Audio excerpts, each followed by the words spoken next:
les idées ne sont pas simplement du domaine de la spéculation. Les idées, disait quelqu'un,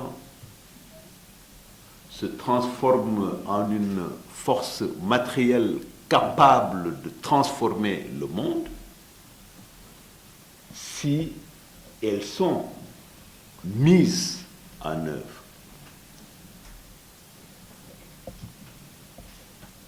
Et il est important justement de promouvoir les idées. Parce que dans l'espace public, vous avez en général 3 acteurs. Du moins, nous, hommes politiques, vous avez des porteurs de voix, des collecteurs de suffrages, vous avez des porteurs de capitaux, ceux qui traînent des ressources, vous avez des porteurs d'idées. Même si par ailleurs, ces 3 types d'acteurs peuvent se croiser et se retrouver dans un profil. Et il n'y a pas, à mon avis, de hiérarchie entre ces 3 acteurs. Ils sont d'égale dignité. Et ce que vous avez entrepris, chers amis, est important. Parce que c'est la circulation des idées qui permet de promouvoir une société de la conversation et qui, par conséquent, permet de résoudre les différends et les divergences de façon pacifique. Là où il n'y a pas de débat, là germent les ferments de la violence. Donc c'est important ce que vous êtes en train de faire. Nous ne pouvons que vous encourager. Beaucoup de gens disent très souvent qu'au Sénégal, il n'y a plus de débat intellectuel. En fait, il y en a, mais dans des cercles trop fermés. Il s'agit de décloisonner. Il s'agit de porter le débat, la circulation des idées dans l'espace public.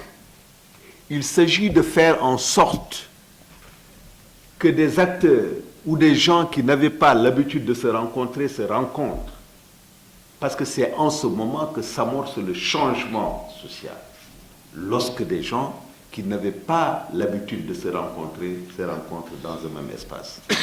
Ça leur permet de croiser des regards, ça leur permet d'échanger, ça leur permet d'organiser la confrontation dans le domaine des idées et ça leur permet d'entreprendre des pistes pour une action commune au cas échéant. Ou alors, ça leur permet de prendre acte de leur désaccord sans qu'il y ait, comme disait l'autre, un transfert négatif. C'est-à-dire sans que les désaccords se transforment en un conflit ou en un antagonisme. Merci encore, Cyril. Et votre thème, sans entrer dans les détails, est d'autant plus essentiel que nous sommes aujourd'hui, malgré les difficultés, malgré les imperfections qui sont inhérentes à l'action humaine, dans un processus très intéressant de décentralisation.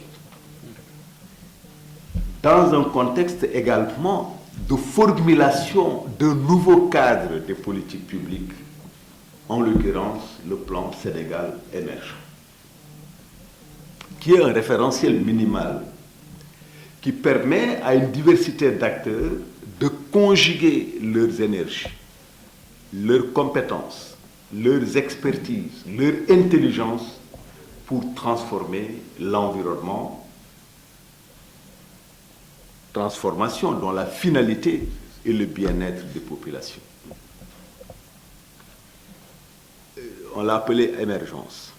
Mais il est évident pour nous tous qu'il ne peut y avoir d'émergence du pays sans l'émergence des terroirs ou des territoires, la nouvelle appellation des collectivités locales.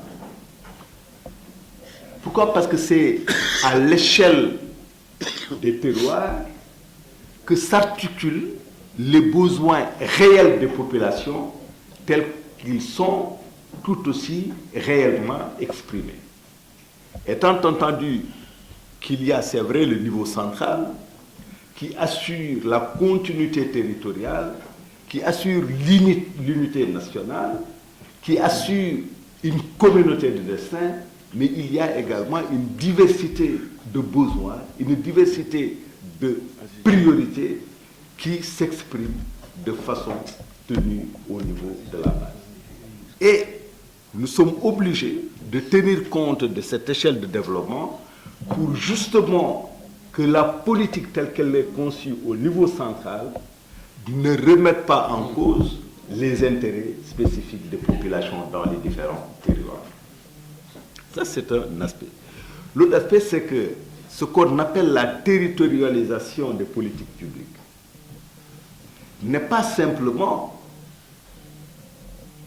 une modalité de prise en compte des intérêts spécifiques des populations à la base.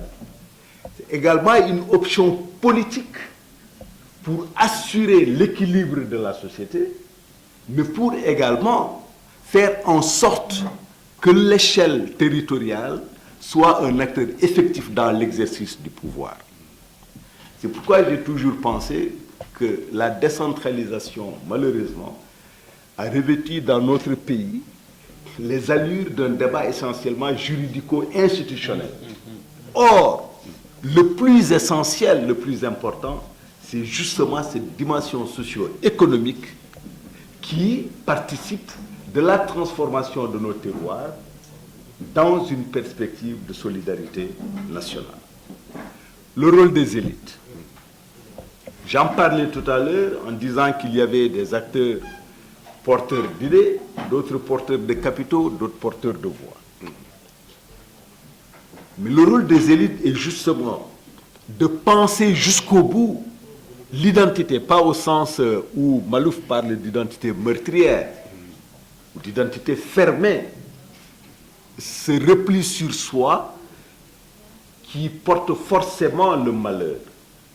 Mais je parle d'identité en mouvement, c'est-à-dire ce qui constitue en dernière analyse le potentiel novateur d'une communauté à toutes les échelles, soit territoriale ou nationale.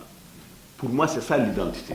Ce n'est pas de l'ordre de l'essence, ce n'est pas de l'ordre de la substance, ce n'est pas l'ordre de quelque chose qui soit figé ou une dimension tout simplement culturaliste de l'identité.